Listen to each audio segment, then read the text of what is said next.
국민의당에서는 이 선거를 한번 역전을 한번 시켜보겠다, 노려보겠다라고 하는 이런 차원에서 많은 제보들을 아마 받았던 걸로 제가 알고 있고, 그 제보 중에 하나가 아마 이 사안이었는데, 네. 이유미 씨라고 하는 국민의당 당원이 제보를 받았다고 해서 문준용 씨의 특혜 채용이 사실이다라고 할 만한, 입증할 만한 이런 근거 자료, 특히 음성 파일이라든가 이 카톡 메시지를 제공을 했는데, 네. 당시에도 사실은 이게 과연 사실일까라고 하는 의구심은 있었습니다. 이렇게 어떻게 정확한 그 워딩과 이런 것들이 이제 선거를 4일 앞둔, 목전에 둔 이 시점에서 과연 이게 터져나올 수 있느냐라는 의구심이 있었는데, 아니나 다를까, 이 사건 고소고발을 수사하고 있는 남부지검에서 해보니까, 네. 당사자였던 이유미 씨가 이 제보를 조작한 게 아니라 제보를 가공했으니까 사실상 날조를 한 셈이죠. 그죠. 예, 이게 이제 드러나게 되고, 그럼 이렇게 중차대한 사안이 단순히 일개 당원 혹은 혼자 할 수 있는 일이냐. 예, 그러니까 이분과도 연결되어 있는 전직 국민의당 최고위원, 그렇죠. 이 두 사람이 과연 이런 일을 이런 어마어마한 사안을 과연 처리할 수 있었겠느냐라고 하는 의구심이 지금 증폭되면서 검찰의 수사 초점도 그렇죠. 과연 어디까지 이 사실을 인지했거나 알았느냐에 여기로 좀 맞춰져서 좀 진행되고 있는 것 같습니다. 저희 기자들이 취재할 때는 안철수 전 후보가 과연 이 사실을 알고 있었을까에 대한 의문이 막 집중이 좀 되고 있었는데, 결정적으로 이준서 전 최고위원이죠. 이분이 안철수 전 대표를 만났다는 거 아니겠어요? 네, 사실은 이 카톡 내용이 공개가 됐는데, 카톡 내용이 4월 23일부터 5월 6일까지만 일부가 공개되다가 이번에 이제 최근에 추가로 5월 6일 이후에 카톡 내용이 공개가 됐습니다. 그렇죠. 그 중에 이제 저희가 주목해야 돼서 봐야 될 그 카톡 그 날짜 내용 자체를 보게 되면 5월 8일 날 일단 먼저 카톡 내용을 나눴던 것을 조금 먼저 살펴볼 필요가 있다고 생각이 되는데요. 네. 이유미 씨와 이준서 전 최고위원이 이야기를 나누는데 정말 힘들다. 이렇게 시작을 합니다. 이유미 씨가 이준서 전 최고위원에게 위원장님도 많이 힘드시죠? 저도 정말 힘들다라고 이야기를 하면서 사실대로 말하고 싶은데 사실대로 말하면 당이 정말 안 된다라고 해서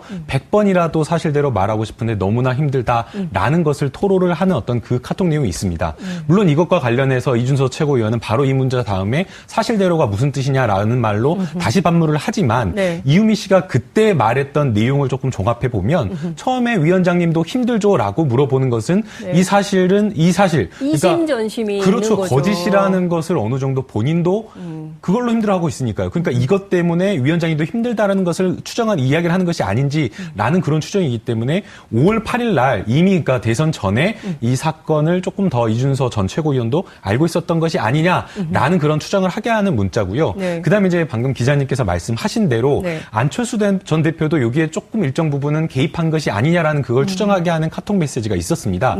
이게 바로 이제 6월 23일 날 그 이준서 전 최고위원이 이유미 씨와 이제 대화를 주고받으면서 안철수 전 대표의 보좌관이나 비서 번호를 아느냐라고 이야기하면서 직접 연락을 해야겠다라고 이야기를 하는 겁니다.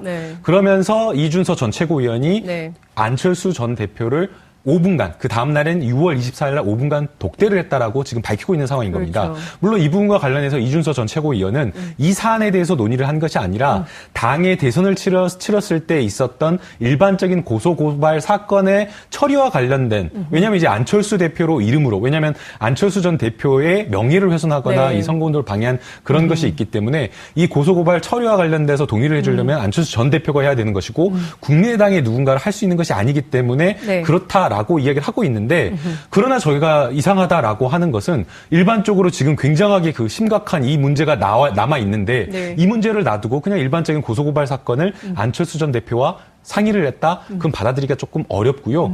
그다음에 결정적으로 더 이해할 수가 없는 것이 25일 날 그러고 나서 그 이준서 전 최고위원과 이유미 씨가 나눈 카톡 메시지입니다.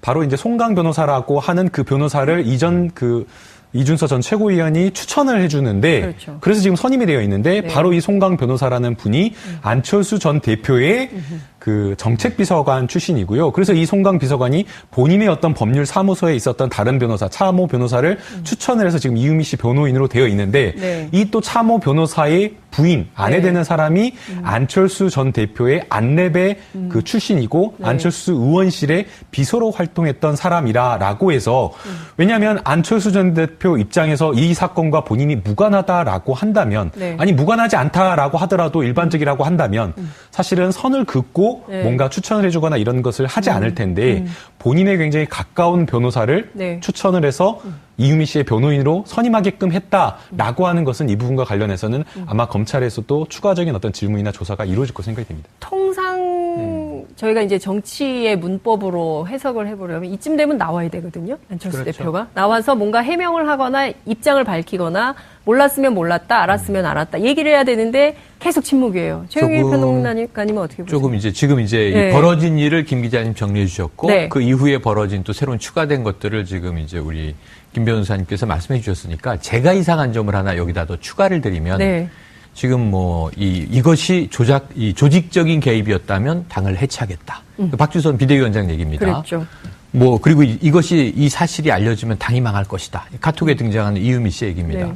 당이 지금 망했어요. 솔직하게 말씀드리면 그걸 국민의당 분들이 인정을 안 하고 계세요. 몇 가지 근거를 말씀드리면 네. 자 이런 사안이 벌어져서 당 조직은 진상조사단을 꾸립니다. 그렇죠. 김관영 의원이 단장이에요. 그리고 기자들이 계속 물어볼 거 아닙니까? 중간 발표 잠깐 했고 자 그럼 최종 언제 발표하십니까? 언제 조사 끝나나요? 다음 주 초쯤 될 겁니다. 하지만 마지노를 두진 않겠습니다. 그럼 이 당시 대선 후보는 안철수 후보인데 알았는지 몰랐는지 사후에라도 알았는지 지금은 알고 있는 것인지 입장은 뭔지 자 안 후보를 조사해야 되지 않겠습니까? 조사할 겁니다. 성역 없습니다. 일정은 아직 안 잡혔지만 그럼 다음 주 초에 발표를 하려면 주말 상간에는 안 후보에게 물어봐야 되잖아요. 그렇죠. 어떻게 인지하고 계십니까? 지금 이 사실을 입장은 뭡니까? 근데 이제 어쨌든 주말에 그거는 진상조사단이 조사한다 치고 다 이제 취합을 해야죠. 진상조사단의 발표 나오지 않았어요. 검찰도 자 국민의당 진상조사단의 이 조사 내용과 발표 내용을 예의주시하겠다. 공조하지 않는다 이렇게 얘기를 했어요. 자 그런데 이게 언론에 보도된 게 27일 정도 되죠. 그렇죠. 그때부터 바로 이용주 의원이 나와서 이용주 의원은 어떤 분이냐면 선거 때 공명선거 추진단장. 그렇죠. 이분이 단독범행이라고 들었다. 확인했다. 이건 확실히 단독범행이다. 다음 날 다시 카톡을 들고 나옵니다. 맞아요. 단독범행이다. 아니 진상조사단은 조사가 안 끝났는데 네. 왜 이분이 자꾸 나와서 단독범행이라고 단정을 하죠? 국민들이 보기에는 국민의당만 지금 바라보고 있으면서 검찰 얘기는 뒤로 빼고 네. 한 당에서 여러 가지 얘기를 하고 있는 거예요. 아직 미확인됐습니다. 조사 중입니다. 발표를 기다려 주십시오. 단독입니다. 이렇게 얘기를 하고 있단 말이에요. 네. 그럼 이용주 의원은 왜 저렇게 단독범행임을 강조하고 있을까? 그랬는데 또 이 이유미 씨의 변호인이 단독범행이라고 얘기한 적 없는데요. 검찰에서. 그렇죠. 이렇게 얘기를 해요. 그러면은 이제 이용주 의원한테 기자가 물어봤잖아요. 누구한테 들으셨습니까? 변호인에게 들으셨나요? 변호인은 아니고요. 그럼 누구죠? 그 변호사 사무실 관계자입니다. 그게 누군지도 모르겠어요. 그 관계자가 지금 의뢰인을 맡은 변호인의 아내분인지 정말 네. 안랩의 직원분인지 아니면 송강 변호사인지 뭐 누군지 모르겠단 말이에요. 그게 출처를 대지 않고 얘기하는 지금 진실인지 거짓인지 알 수 없는 자꾸 이 진실 공방에 연기를 피워올리는 행위가 네. 첫 번째 벌어진 것과 똑같아요. 출처를 모르는데 자꾸 얘기를 하잖아요. 네. 그때 이 출처가 이렇게 엉터리 같은 조작된 증거 하나를 가지고 네. 이유미 씨의 단독범행이라고 하려면 다시 대선 시기로 돌아가서 공명선거 추진단의 네. 수석부단장인 이성호 부단장이 수석부단장이 100% 확실하다. 단언을 합니다. 확정을 하죠. 그랬어요. 그리고 당시에 김인원 또 이 부단장도 확실하다. 그리고 고소고발 땡큐 이렇게 얘기를 합니다. 왜냐하면 5월 5일 날 이거 발표했고 5월 6일 날 더불어민주당이 고발을 하죠. 고발하는데 네. 이제 진실이 100일 하에 드러날 것이다. 이제 진실이 100일 하에 드러났잖아요. 네. 그럼 왜 이게 진실이 거꾸로의 진실을 믿었었는지 그때 이게 조직이려면 네. 이게 이 공당 정당뿐만 아니라 작은 회사 저도 작은 회사에서 근무를 해봤는데 이게 사실이야? 그럼 크로스 체크를 합니다. 그렇죠. 사실이 아니면 회사가 망해요. 왜냐하면 가짜 증거를 가지고 뭔가 싸움을 하는데 던진다? 네. 그럼 지금 와서 이분들이 단독범행이고 우린 속았다. 우리 국민의당 전체가 피해자다라고 하려면 무능하기 짝이 없었다는 걸 얘기하는 거예요. 아무도 체크 안 했다는 얘기잖아요. 국민의당이 스스로 피해자 코스프레를 해봐야 국민들은 안 속는다. 안 속는다가 아니라 네. 이게 사실이 저는 네. 몰랐다는 게 사실이면 더 큰일 날 문제입니다. 더 스스로 정당 활동을 하면 안 되죠. 네. 왜 국회의원들이 보좌관을 줄줄이 거느리고 세비를 받아먹어요? 왜? 체크하라고 있는 거 아니에요? 그렇죠. 지금 인사청문회에서도 고성치는 게 자료 1053건 왜 안 냈습니까? 왜 405건만 낸 겁니까? 이런 네. 분들이잖아요. 그렇죠. 예. 이런 분이 이거를 달랑 하나인데 증거가 뭐 몇 개 합쳐야 두세 개인데 이거 보좌관한테 체크라고 예를 들면 이유미 씨하고 원래 친해요? 이분들? 제가 알기로 안 친한 걸로 알고 있는데요. 네. 2012년 선거 캠프에도 참여했었지만 작년에 이 출마를 이제 타진한 걸로도 알지만 이준서 최고위원은 안철수 후보의 영입 인사 1호. 네. 천재다. 이렇게 얘기를 했습니다. 이유미 씨는 안철수 교수의 사제관계 제자. 카이스트 시절에. 네. 그럼 지금 국민의당 내에는 이 사람들을 잘 알고 있는 사람이 없어요. 근데 이 사람들이 가져온 정보를 믿고 던졌다는 거예요. 국민들 앞에 막 큰 소리 뻥뻥 쳤다는 거예요. 네. 그런데 이 사람들 나 잘 모르는 사람인데 이 사람들이 준 정보 가지고 100%라고 얘기했어요. 확실하다고 얘기했어요. 있을 수 없는 일이죠. 이걸 누가 믿어요, 국민들이. 그러니까요. 예, 김병호 이게 선생님. 사실은 이유미 씨의 단독 범행으로 생각하기가 어려운 게 이 네. 범죄가 자체가 이루어지려고 하면 이유미 씨 혼자서는 불가능하다라는 겁니다. 우리가 이제 대선 캠프를 하게 되면 대선 캠프 조직 자체가 굉장히 여러 조직으로 방대하게 되어 있기 때문에 여러 군데에서 뭐 정보가 올라오고 제보도 여러 각 분야 뭐 국방이면 국방, 뭐 국정원, 경찰 여러 경로를 통해서 제보가 들어오기 때문에 사실상 이 제보 자체가 그 뭐 선거 캠프 안에서 뭐 아주 넓게 폭넓게 논의돼서 다뤄지지는 않는 구조긴 맞습니다. 네. 그러나 제보가 어느 쪽으로 들어오건 간에 기본적인 ABC 절차라는 것이 있는데 그중에 가장 첫 번째 먼저 하는 것이 이 사람의 신원이 확실한지 여부와 그다음에 이 제보된 내용이 사실인지 구체적인지 여부를 확인하게 되는 겁니다.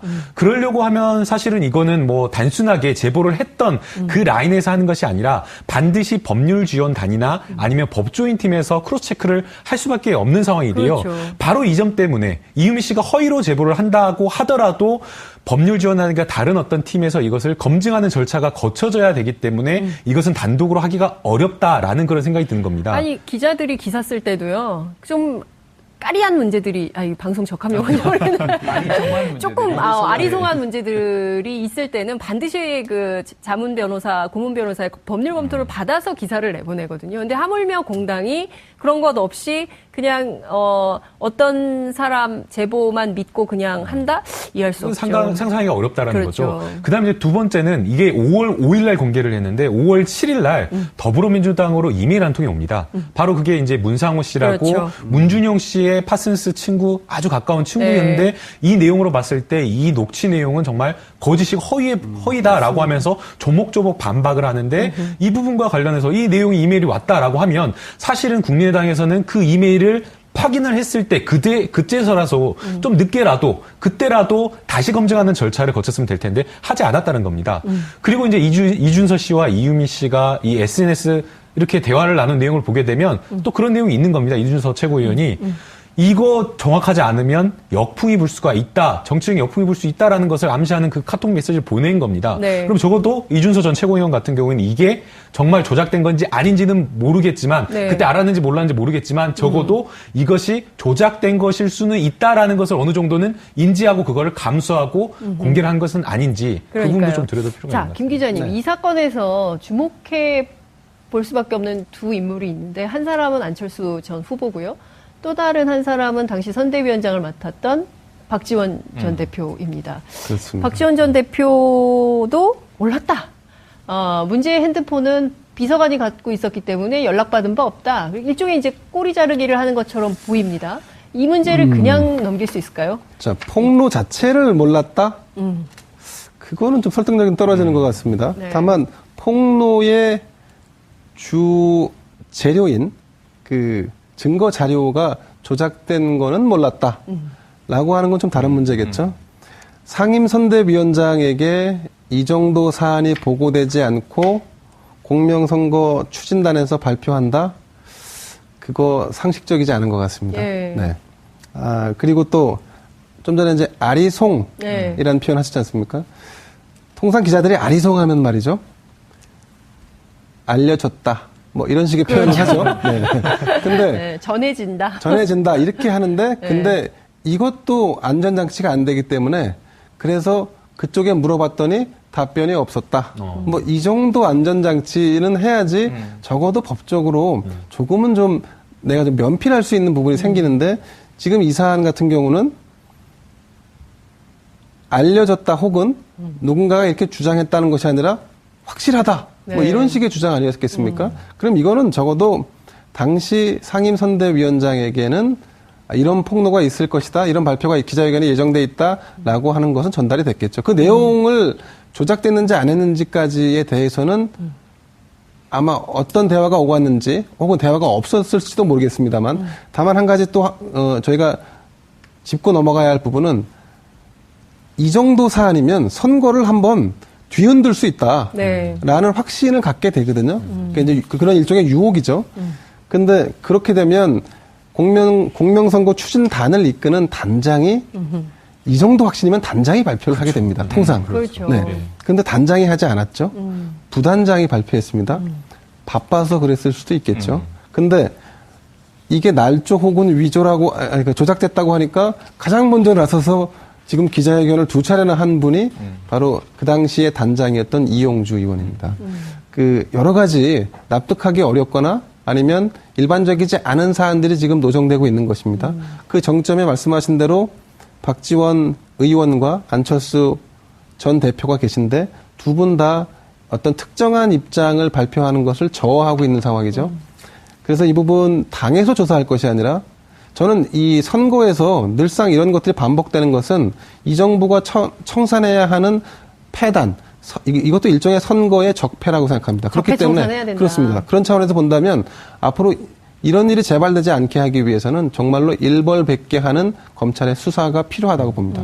거기서는 말씀하신 대로 박지원 의원이든 아니면 당시 후보였던 안철수 전 대표도 예외일 수 없을 것 같습니다. 그러니까 안철수 전 대표, 박지원 의원, 왜냐하면 검찰 조사 받아야 된다. 당시에 보고 라인이 예컨대 공명선거 추진단이었다면 추진단의 이용주 단장과 그 다음엔 박지원 상임선대위원장, 그 다음에 후보까지 가는 이런 라인의 보고 체계가 기본적으로 있고 이 정도 사안에 만약에 후보에게 보고하지 않고 기자회견을 했다. 그런 일이 과연 가능할지 저는 그런 사례를 본 기억이 없는 것 같습니다. 네. 그러니까 이게 최영일 평론가님. 이상한 게 아까 말씀하신 게 왜 단장이 그때 나서지 않았을까? 그 이후에 보면 이상한 점이 여러 가지가 있는데 자, 먼저 선거 이전에 벌어졌던 이 사건의 현장, 그리고 지금 현재 그 사후 대처하는 모습, 사후 대처가 전 훨씬 더 의구스러운 거예요. 더 심각한 문제다. 사건이 벌어진 건 좋아. 선거가 전쟁이니까. 정말 이 지푸라기라도 잡고, 지금 뭐 많이 밀리고 있었잖아요. 그렇죠. 그 이기고 시절에. 싶었겠죠. 그리고 문준용 씨 문제가 팩트라고 믿었겠죠. 국민의당 내에서는. 그런데 이런 소스가 있으니까 사실은 김모 씨가 실존하는데 지금 박모 씨가 이걸 조작한 거예요. 그러면 우리가 목소리 녹취는 조작을 했을지언정 미필적 고의로 믿고 싶어. 이런 게 있었으면 좋겠어. 근데 그게 마침 나왔어. 쓰자. 근데 김모 씨라는 사람의 실체가 있었을 것이다. 실체가 있다는 거예요. 검찰이 오늘은 실체 인물을 조사하고 있는데 파슨스 나온 사람 맞고 이미 씨 아는 사람 맞아요. 근데 나 문준용 모르고 그때 파슨스 동기동창끼리는 그 아버지 백으로 들어갔다며 다 퍼져 있었다. 이게 아니라는 거예요, 사실이. 그러니까 우리가 정윤회 문건 유출됐을 때 이 청와대는 문건 유출이 국기문란이다. 그렇죠. 내용은 다 뻥이다. 이게 찌라시에 나오는 풍설에 불과하다. 이렇게 얘기를 하잖아요. 대통령도 그때 그렇게 얘기했죠. 그러니까 대통령도. 지금 검찰은 이 내용의 실체가 있는지도 조사하는 거고 이게 만들어져서 조작이 돼서 유포된 과정도 조사를 하는 거예요. 근데 오늘은 내용 조사를 검찰이 하고 있다는 얘기가 나왔는데 실존 인물인 김 씨는 나는 문준용 씨와 친하지도 않고 일면식도 없다. 그리고 그런 얘기를 전해 들은 바도 없다. 파슨스 교내에서 이렇게 얘기를 하고 있는 거예요. 그런데 그렇다고 전제를 하면 좋아요. 이은미 씨가 가져왔으니까 믿자. 믿고 싶은데 마침 증거가 나왔으니까 믿고 던지자. 한번 질러보자라고 했다고 치자고요. 그때. 그다음에 아까 얘기한 대로 문준용 씨 실제 친구가 실명을 공개하고 나와서 동기생이 4명인데 한국에 있는 거 미국에 있는 거 내가 다 안다 그들을. 그들 중에 이런 말을 했을 사람은 뻔하잖아요. 없다. 그랬더니 국민의당이 확신 있는 반론을 해요. 우리가 언제 동기라 그랬어? 동창이라 그랬지. 이렇게 얘기를 해요. 동료. 실존 인물이 없으면 이렇게 하면 안 돼요. 그럼 뭐 2학번 선배인지 5학번 후배인지 이 실체를 확인해야 되는 게 국민의당 그때는 불똥이 떨어진 거예요. 그게 역할인 거죠. 근데 그때도 안 했다는 거예요. 실존 인물을 아무도 확인하지 않았다, 당내에서. 이런 거짓말은 전 처음 들어요. 이건 완전 거짓말입니다. 이거는 완전 거짓말이다. 왜냐하면 던졌는데 저쪽에서 반격이 들어오면 네. 재반격을 하려면 그 인물 데리고 와. 아니면 당장 이유미 씨 전화번호 내놔요. 내가 직접 통화하게. 이용주 의원이 전화를 들었어야죠. 자, 확인 좀 김모 씨, 해봅시다. 파슨스 몇 년부터 몇 년 다녔어. 문준용 씨랑 언제 술 먹었어. 네. 그 이런 얘기 어디서 들었어. 네. 이거 맞아? 그거 제 목소리 아닌데요? 그럼 이거 가짜구만. 뭐 확인이 됐어요. 그 와중에서. 그분은 부장검사 근데 아무것도 출신인데. 모르고 그냥 언제 우리가 동기라 그랬어요? 동창이라 그랬지? 이런 능청을 부렸다 그러면 공당이 이거는 조작한 건 이음이라 치고 네. 자 범인 체포해서 처벌 받는데 그 다음 벌어진 일을 국민당이 어떻게 면피할 거예요? 네. 허위사실 유포에 적극 가담을 했잖아요. 그렇죠. 자신들이. 그래서 빠져나갈 길이 없는데 우리는 피해자여라고 코스프레를 하면 좀 국민들한테 어쩌라고 이렇게 던지는 겁니까? 그러니까 사후 대처가 저는 더 심각하다. 너무너무 말이 안 된다라는 지금 상황인 거예요. 네. 그리고 조금 이제 정치적으로 좀 주제를 좀 넘어가 볼까요? 안철수 진행자가 바뀐 거예요. 깜짝 놀랐어요. 안철수 전 대표가 입장 표명을 안 하고 있지 않습니까? 네. 안 하고 있는, 네. 뭐 이르면 오늘 한다는 보도가 근데- 나왔던 아니, 어제도 오늘 한다. 그러니까요. 네, 그렇습니다. 그래서 이제 기자들이 그 집 앞에 가 있는 게 벌써 며칠째인지 모르겠어요. 그런데 아마 조금 더 이 수사 상황이 진행되고 윤곽이 어느 정도 드러나기 전까지는 안철수 전 대표가 본인의 입장을 밝히기 굉장히 어려울 것 같습니다. 왜냐하면 아까 말씀하신 대로 이 사안은 선거가 종료된 뒤에 이른바 뒤처리를 했어야 되는 사안입니다. 그러니까 사실 여부를 다시 따져서 그리고 바로 잡을 것은 바로 잡았어야 하는데 아무도 하지 않았단 말이죠. 약 40여 명의 국회의원이 있고 그리고 수십 명, 100명 가까이 되는 당직자들이 있는데 아무도 손 놓고 타치하지 않은 겁니다. 그러니까 시간이 가면 갈수록 어떤 현상이 벌어지냐. 안철수 전 대표 당시 대선 후보에게 책임론이 더 강하게 지워질 수밖에 없는 구조인 거예요. 그렇죠. 근데 안철수 전 대표는 또 이게 딜레마에 빠져 있는 게 폭로 자체는 알았지만 조작된 건 몰랐다라고 한들 이 책임에서 벗어날 수가 없는 겁니다. 그렇죠. 예. 그럼 나는 이제 몰랐다가 통하지 않는 상황. 나는 몰랐다가 통하지 않는 거죠. 네. 새 정치를 하겠다는 분이 그럼 그렇게 검증도 되지 않은 사안을 무책임하게 폭로하는 걸 그럼 방기했다는 얘기냐? 그게 무슨 새 정치냐라고 할 거니까 이거는 차기 대선을 재도전하겠다라고 하는 의지를 가지고 있는 안철수 대표 입장에서는 할 수가 없는 선택인 거죠. 하기 어려운 선택인 거죠. 그럼 이제 이렇게 진행됐을 때 네. 그럼 당의 모습은 어떻게 변화될 것이냐? 당의 호남권의 중진 세력들은 사실 민주진영이 하나로 뭉쳐야 한다라고 하는 입장을 기존에 가지고 있었는데 그 얘기는 조금 이따가 네, 저희가 그럴까요? 하도록 네. 하죠. 알겠습니다. 요 일단 사안에 좀 집중해서 얘기를 해보는데요. 우선 이번 사태에서 국민들이 약간 의구심을 가졌던 게 바이버라는 바로 그거예요. 예. 메신저예요. 바이버가 뭐지? 바이버 쓰시는 분 손. 저. 바이버 쓰세요? 아니, 바이버 바이버를 쓰세요? 쓰죠. 저 않습니다. 바이버 쓰십니까? 많습니다. 바이버 쓰시는 분이 얘기 좀 해주세요. 쓰는 바이버. 사람은 네. 유형이 정해져 있어요. 외국과 비즈니스를 많이 하는 사람이에요. 2009년에 스마트폰이 나오자마자 바이버를 네. 먼저 깔았는데 여기서 안철수 전 후보가 또 의심을 받는 거죠. 그렇죠. 왜냐하면 뭐 안랩을 창업한 또 누가 봐도 벤처 CEO 네. 그리고 이제 IT맨 그런 외국과도 많이 통합니다. 미국도 자주 가시고 바이버는 비즈니스 하는데 IT 비즈니스맨들이 바이버는 필수로 씁니다. 컨퍼런스 콜 같은 걸 외국이랑 하는데 너무 좋아요. 이 해외 국제 통화가 거의 무료예요. 그리고 두 번째 보안이 튼튼해요. 국내 거에 비해서. 국내 것은 기술적인 보안이 나쁜 게 아니라 카카오도 보안 좋은데 이 정부가 요청하면은 협조해야 되는 거지 않습니까? 그러니까요. 정치 권력 때문에. 네. 그래서 다 텔레그램으로 그렇죠. 이민을 망명을. 정치 망명을 그 사이버 망명을 사이버 했었죠. 망명을 했었죠. 텔레그램은 러시아 과학자가 개발했지만 이제 독일로 가 있는 사람이 이제 개발한 것이고 그게 이 보안 기술의 문제보다는 보안 정책의 문제다. 카카오는 국내 업체라 네. 정부의 압력이 한계가 취약하다. 하지만 외국 업체야 뭐 이 우리나라가 협조 요청을 해도 우리는 공개 못합니다 하면 끝. 바이버를 많이 써요. 그래서 제가 보기에는 정치인이 바이버를 쓸 이유는 별로 없어요.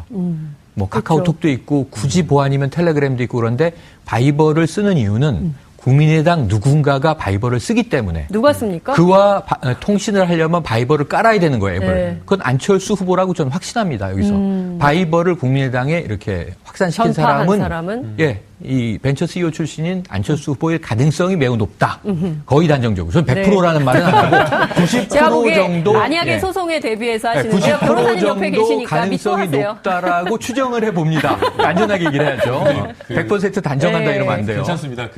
안철수 전 대표가 바이버를 썼다라는 정도의 이야기는 뭐 전혀 왜냐면 바이버 쓰는 게 문제가 안 되니까요. 아니니까요. 그래서 저는 바이버를 쓰고 있고 네. 그래서 안 후보와 안 후보가 몸은 하나잖아요. 뚜벅이 유세하고 있었던 때잖아요. 네. 아까 말씀드린 대로 바이버를 쓴 것으로 알려진 거죠. 예, 그렇죠. 맞습니다. 네. 그래서 당시 이제 더불어민주당 같은 경우에는 텔레그램으로 모든 선거와 관련된 자료라든가 내용을 공유를 했었고요. 네. 그다음에 이제 국민의당 같은 경우에는 바이버를 주로 완전히 다 이용한 것은 아니었지만 네. 안철수 당시에 이제 후보와 굉장히 좀 가깝게 연락을 소통하는 사람들은 바이버를 이제 많이 깔아서 사용을 연락을 했었다라고 그렇게 전해지고는 있습니다.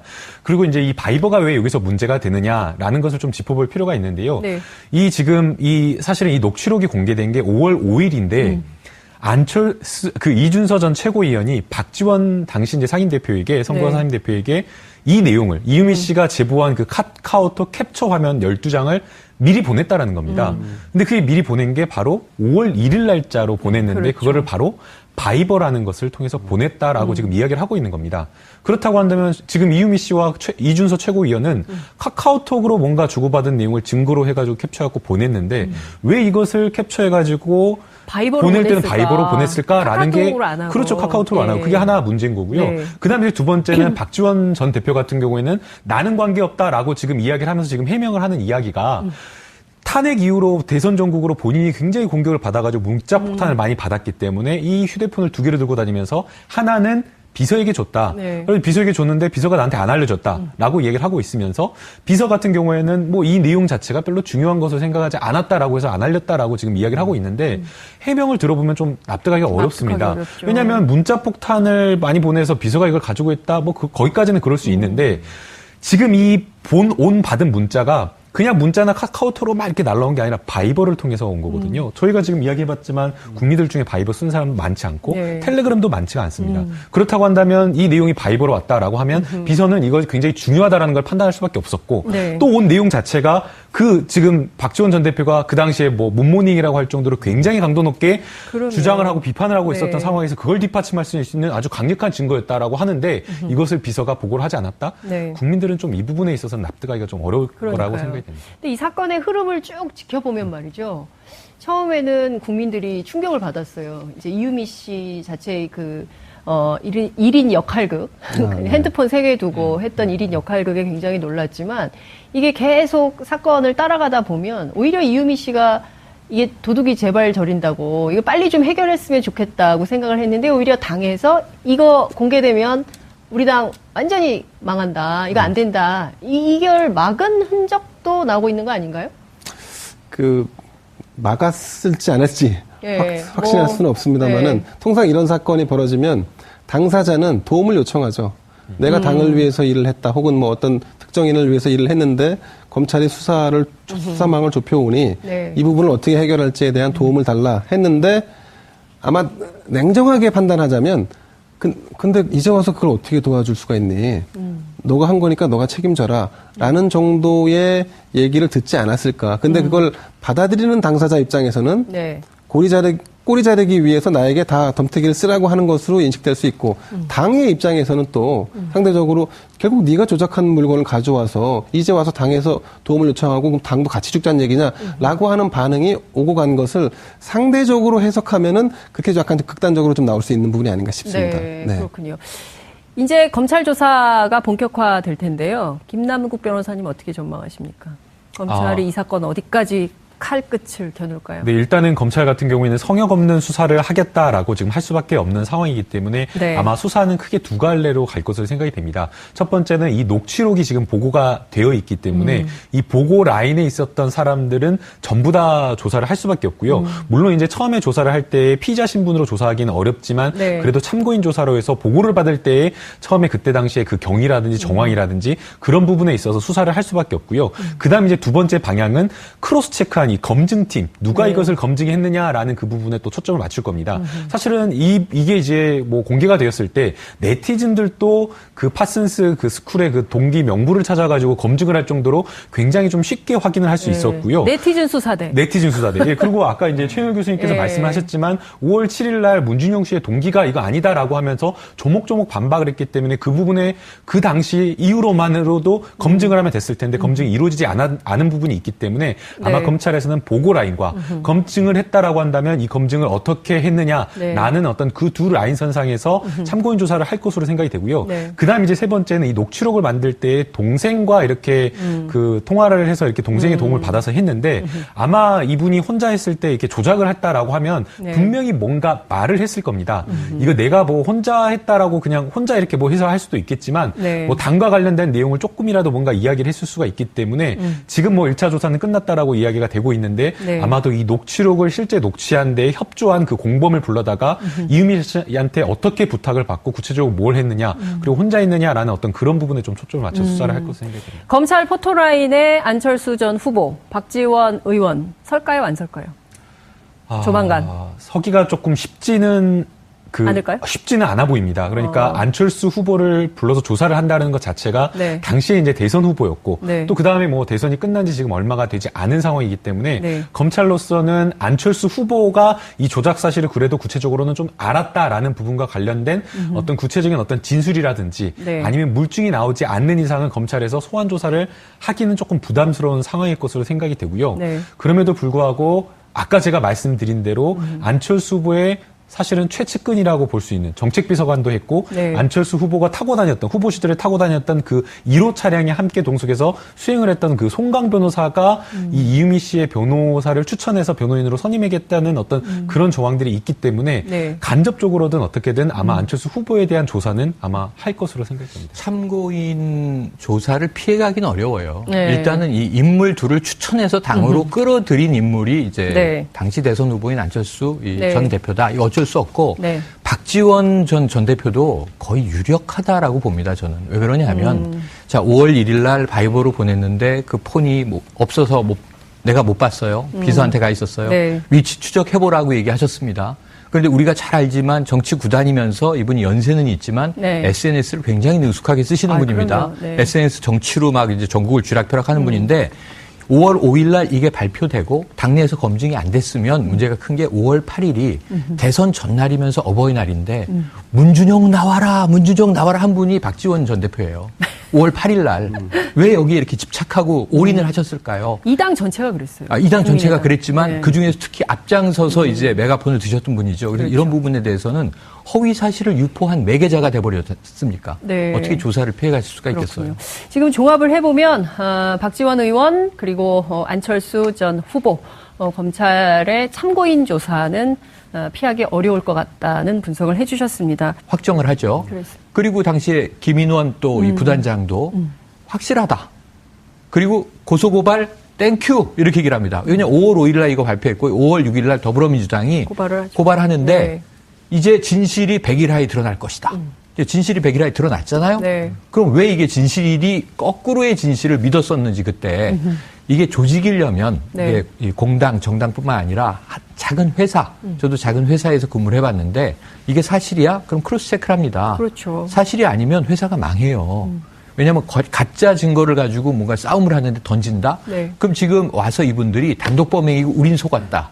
우리 국민의당 전체가 피해자다라고 하려면 무능하기 짝이 없었다는 걸 얘기하는 거예요. 아무도 체크 안 했다는 얘기잖아요. 국민의당이 스스로 피해자 코스프레를 해봐야 국민들은 안 속는다. 안 속는다가 아니라 이게 저는 몰랐다는 게 사실이면 더 큰일 날 문제입니다. 더 스스로 정당 활동을 하면 안 되죠. 왜 국회의원들이 보좌관을 줄줄이 거느리고 세비를 받아먹어요. 왜? 체크하라고 있는 거 아니에요. 지금 인사청문회에서도 고성치는 게 자료 1053건 왜 안 냈습니까? 왜 405건만 낸 겁니까? 이런 분들이잖아요. 이런 분이 이거를 달랑 하나인데 증거가 뭐 몇 개 합쳐야 두세 개인데 이거 보좌관한테 체크라고. 예를 들면 이유미 씨하고 원래 친해요? 이분들? 제가 알기로 안 친한 걸로 알고 있는데요. 2012년 선거 캠프에도 참여했었지만 작년에 이 출마를 이제 타진한 걸로도 알지만 이준서 최고위원은 안철수 후보의 영입 인사 1호. 네. 천재다. 이렇게 얘기를 했습니다. 이유미 씨는 안철수 교수의 사제관계 제자. 카이스트 시절에. 네. 그럼 지금 국민의당 내에는 이 사람들을 잘 알고 있는 사람이 없어요. 근데 이 사람들이 가져온 정보를 믿고 던졌다는 거예요. 국민들 앞에 막 큰 소리 뻥뻥 쳤다는 거예요. 네. 그런데 이 사람들 나 잘 모르는 사람인데 이 사람들이 준 정보 가지고 100%라고 얘기했어요. 확실하다고 얘기했어요. 있을 수 없는 일이죠. 이걸 누가 믿어요, 국민들이. 그러니까요. 네, 김병현 이게 선생님. 사실은 이유미 씨의 단독 범행으로 생각하기가 어려운 게 네. 이 범죄가 자체가 이루어지려고 하면 이유미 씨 혼자서는 불가능하다라는 겁니다.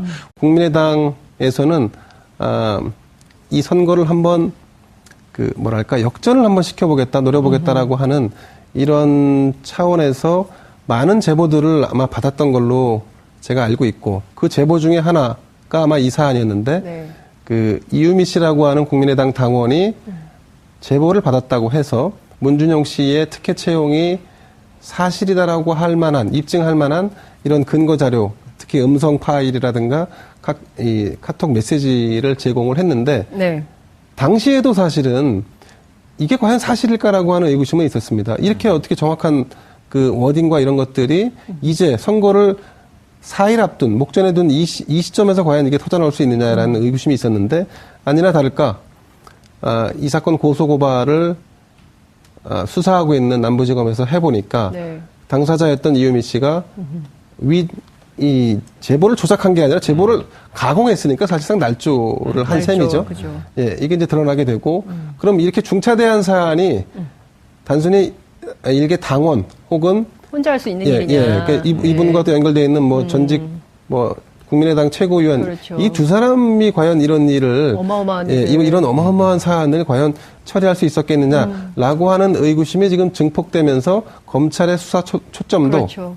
과연 어디까지 이 사실을 인지했거나 알았느냐에 여기로 좀 맞춰져서 지금 진행되고 있는 것 같습니다. 저희 기자들이 취재할 때는 안철수 전 후보가 과연 이 사실을 알고 있었을까에 대한 의문이 막 집중이 좀 되고 네. 있었는데, 결정적으로 이준서 전 최고위원이죠. 이분이 안철수 전 대표를 만났다는 거 아니겠어요? 네, 사실은 이 카톡 내용이 공개가 됐는데 카톡 네. 내용이 4월 23일부터 5월 6일까지만 일부가 공개되다가 이번에 이제 최근에 추가로 5월 6일 이후에 카톡 내용이 공개가 됐습니다. 그렇죠. 그중에 이제 저희가 주목해야 돼서 봐야 될 그 카톡 그 날짜 내용 자체를 보게 되면 5월 8일 날 일단 먼저 카톡 내용을 나눴던 것을 조금 먼저 살펴볼 필요가 있다고 생각이 되는데요. 네. 이유미 씨와 이준서 전 후보를 조사해야 되지 않겠습니까? 조사할 겁니다. 성역 없습니다. 일정은 아직 안 잡혔지만, 그럼 다음 주 초에 발표를 하려면 주말 상간에는 안 후보에게 물어봐야 되잖아요. 그렇죠. 어떻게 인지하고 계십니까? 지금 이 사실을 입장은 뭡니까? 근데 이제 어쨌든 주말에 그거는 진상조사단이 조사한다 치고 다 이제 취합을 해야죠. 진상조사단의 발표 나오지 않았어요. 검찰도 국민의당 진상조사단의 이 조사 내용과 발표 내용을 예의주시하겠다. 공조하지 않는다. 이렇게 얘기를 했어요. 자, 그런데 이게 언론에 보도된 게 27일 정도 되죠. 그렇죠. 그때부터 바로 이용주 의원이 나와서, 이용주 의원은 어떤 분이냐면 선거 때 공명선거 추진단장. 그렇죠. 이분이 단독 범행이라고 들었다. 확인했다. 이건 확실히 단독 범행이다. 다음 날 다시 카톡을 들고 나옵니다. 맞아요. 단독 범행이다. 아니 진상조사단은 조사가 안 끝났는데 네. 왜 이분이 자꾸 나와서 단독 범행이라고 단정을 하죠? 국민들이 보기에는 국민의당만 지금 바라보고 있으면서 검찰 얘기는 뒤로 빼고 네. 한 당에서 여러 가지 얘기를 하고 있는 거예요. 아직 미확인됐습니다. 조사 중입니다. 발표를 기다려 주십시오. 단독입니다. 이렇게 얘기를 하고 있단 말이에요. 네. 그럼 이용주 의원은 왜 저렇게 단독 범행임을 강조하고 있을까? 그랬는데 또 이 이유미 씨의 변호인이 단독 범행이라고 얘기한 적 없는데요. 검찰에서 그렇죠. 이렇게 얘기를 해요. 그러면은 이제 이용주 의원한테 기자가 물어봤잖아요. 누구한테 들으셨습니까? 변호인에게 들으셨나요? 변호인은 아니고요. 그럼 누구죠? 그 변호사 사무실 관계자입니다. 그게 누군지도 모르겠어요. 그 관계자가 지금 의뢰인을 맡은 변호인의 아내분인지 정말 네. 안랩의 직원분인지 아니면 송강 변호사인지 뭐 누군지 모르겠단 말이에요. 그게 출처를 대지 않고 얘기하는 지금 진실인지 거짓인지 알 수 없는 자꾸 이 진실 공방에 연기를 피워올리는 행위가 네. 첫 번째 벌어진 것과 똑같아요. 출처를 모르는데 자꾸 얘기를 하잖아요. 네. 그때 이 출처가 이렇게 엉터리 같은 조작된 증거 하나를 가지고 네. 이유미 씨의 단독 범행이라고 하려면 다시 대선 시기로 돌아가서 공명선거 추진단의 네. 수석부단장인 이성호 부단장이 수석부단장이 100% 확실하다. 단언을 합니다. 호 위원이 이야기를 나누는데 정말 힘들다. 이렇게 시작을 합니다. 이유미 씨가 이준서 전 최고위원에게 위원장님도 많이 힘드시죠? 저도 정말 힘들다라고 이야기를 하면서 사실대로 말하고 싶은데 사실대로 말하면 당이 정말 안 된다라고 해서 100번이라도 사실대로 말하고 싶은데 너무나 힘들다라는 것을 토로를 하는 어떤 그 카톡 내용이 있습니다. 물론 이것과 관련해서 이준서 최고위원은 바로 이 문제 다음에 사실대로가 무슨 뜻이냐라는 말로 다시 반문을 하지만 네. 이유미 씨가 그때 말했던 내용을 조금 종합해 보면 처음에 위원장님도 힘들죠라고 물어보는 것은 네. 이 사실 이심전심이 그렇죠. 있는 거죠. 거짓이라는 것을 어느 정도 본인도 그걸로 힘들어하고 있으니까요. 그러니까 이것 때문에 위원장님도 힘들다라는 것을 추정한 이야기를 하는 것이 아닌지라는 그런 추정이기 때문에 5월 8일 날 이미 그러니까 대선 전에 이 사건을 조금 더 이준서 전 최고위원도 알고 있었던 것이 아니냐라는 그런 추정을 하게 하는 문자고요. 네. 그다음에 이제 방금 기자님께서 말씀하신 대로 네. 안철수 전 대표도 여기에 조금 일정 부분은 개입한 것이 아니냐라는 그걸 추정하게 하는 카톡 메시지가 있었습니다. 네. 이게 바로 이제 6월 23일 날 네. 그 이준서 전 최고위원이 이유미 씨와 이제 대화를 주고받으면서 안철수 전 대표의 보좌관이나 비서 번호를 아느냐라고 이야기하면서 직접 연락을 해야겠다라고 이야기를 하는 겁니다. 네. 그러면서 이준서 전 최고위원이 네. 안철수 전 대표를 5분간, 그 다음날엔 6월 24일 날 5분간 독대를 했다라고 지금 밝히고 있는 상황인 겁니다. 그렇죠. 물론 이 부분과 관련해서 이준서 전 최고위원은 이 사안에 대해서 논의를 한 것이 아니라 당의 대선을 치렀을 때 있었던 일반적인 고소고발 사건의 처리와 관련된, 왜냐하면 이제 안철수 대표로 이름으로, 왜냐하면 안철수 전 대표의 명예를 훼손하거나 네. 이 선거운동을 방해한 그런 것이 있기 때문에 이 고소고발 처리와 관련돼서 동의를 해주려면 안철수 전 대표가 해야 되는 것이고 국민의당의 누군가를 할 수 있는 것이 아니기 때문에 네. 그렇다. 라고 이야기를 하고 있는데 그러나 저희가 이상하다라고 하는 것은 일반적으로 지금 굉장하게 그 심각한 이 문제가 남아 있는데 네. 이 문제를 놔두고 그냥 일반적인 고소고발 사건을 안철수 전 대표와 상의를 했다? 그럼 받아들이기가 조금 어렵고요. 그다음에 결정적으로 더 이해할 수가 없는 것이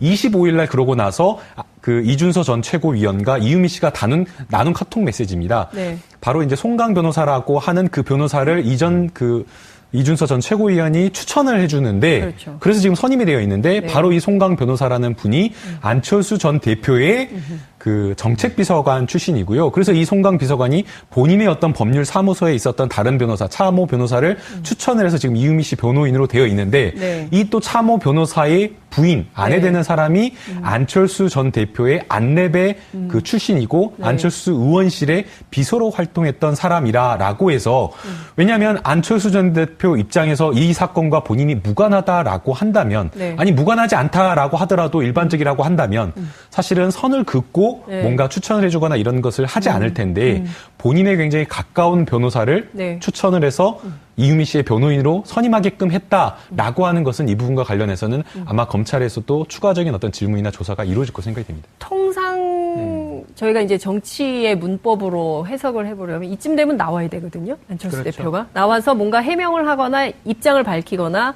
몰랐으면 몰랐다, 알았으면 알았다 얘기를 해야 되는데 계속 침묵이에요. 최영일 평론가님은 어떻게 보세요? 조금 지금 네. 이 벌어진 일을 김 기자님 정리해 주셨고 네. 그 이후에 벌어진 또 새로운 추가된 것들을 지금 이제 우리 김 변호사님께서 말씀해 주셨으니까 제가 이상한 점을 하나 여기다 더 추가를 드리면 네. 지금 뭐 이것이 조직적인 개입이었다면 당을 해체하겠다. 박주선 비대위원장 얘기입니다. 그렇죠. 뭐 그리고 이 사실이 알려지면 당이 망할 것이다. 카톡에 등장하는 이유미 씨 얘기입니다. 네. 당이 지금 망했어요. 솔직하게 말씀드리면 그걸 국민의당 분들이 인정을 안 하고 계세요. 몇 가지 근거를 말씀드리면 네. 자 이런 사안이 벌어져서 당 조직은 진상조사단을 꾸립니다. 그렇죠. 김관영 의원이 단장이에요. 그리고 기자들이 계속 물어볼 거 아닙니까? 중간 발표 잠깐 했고 자 그럼 최종 언제 발표하십니까? 언제 조사 끝나나요? 다음 주 초쯤 될 겁니다. 하지만 마지노를 두진 않겠습니다. 그럼 이 당시 대선 후보는 안철수 후보인데 알았는지 몰랐는지 사후에라도 알았는지 지금은 알고 있는 것인지 입장은 뭔지 자 안